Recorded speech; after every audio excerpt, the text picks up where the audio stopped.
1867, a woman was murdered in her own home in the middle of Virginia City. Her name was Julia Bulette. She was one of the most well-known women in the Nevada mining town, and when her body was discovered, the entire city was horrified. Julia had been strangled, and valuables had been taken from her home. Then, investigators arrested a French immigrant named John Mullane. He was accused of murdering Julia and stealing her belongings. Mullane was eventually convicted and sentenced to death.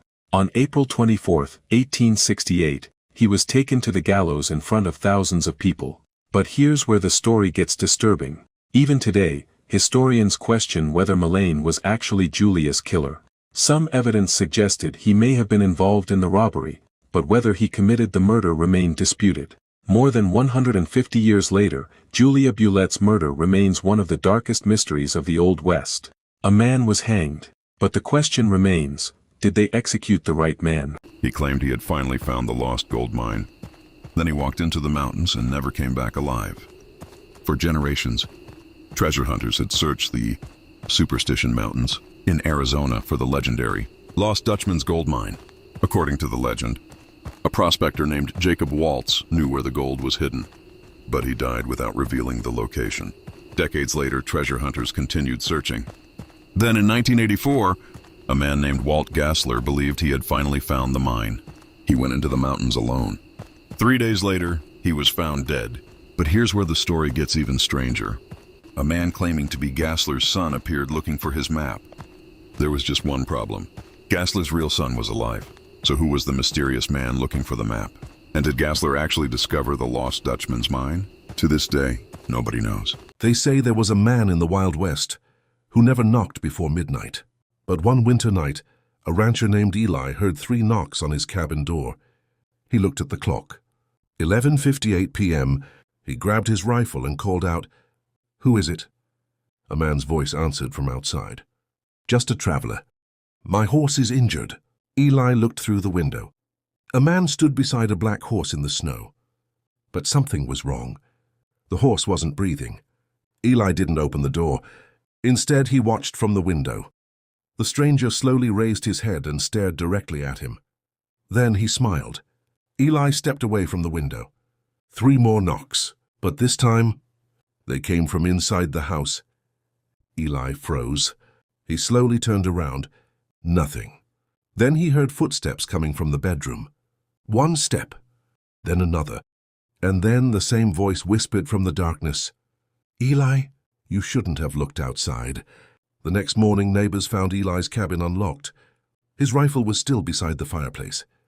The front door was wide open, but Eli was gone.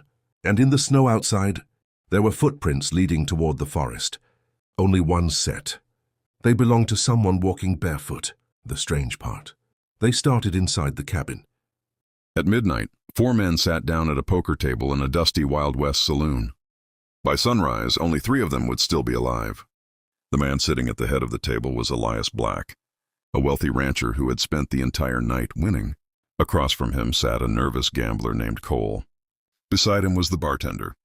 And at the end of the table sat a mysterious cowboy who hadn't spoken a single word all night.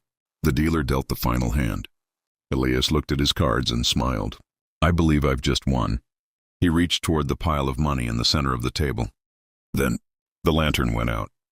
The saloon fell completely silent. A chair scraped across the wooden floor. Someone gasped. Then came a heavy thud. A few seconds later, the lantern flickered back to life. Elias Black was lying face down across the poker table, dead, and every dollar he'd won was gone. The sheriff locked the doors and searched everyone inside. There were only 3 suspects: Cole, the nervous gambler, the bartender, and the silent cowboy. But the sheriff couldn't find a weapon. Then he noticed something strange. Elias's final poker hand was still lying on the table. 4 aces. The sheriff looked around the room. Nobody knew Elias had those cards. The mysterious cowboy finally spoke. "I did." Everyone turned toward him. The sheriff stared at him. "How?" The cowboy slowly placed his own cards face up on the table. 4 aces, the exact same cards. The sheriff's face went pale. The cowboy smiled. Because those weren't Elias's cards. He looked toward the dead rancher. "They were mine." And that's when the sheriff realized something terrifying. There had never been 4 players at that table. There had only ever been 3. The 4th man was already dead before the game began.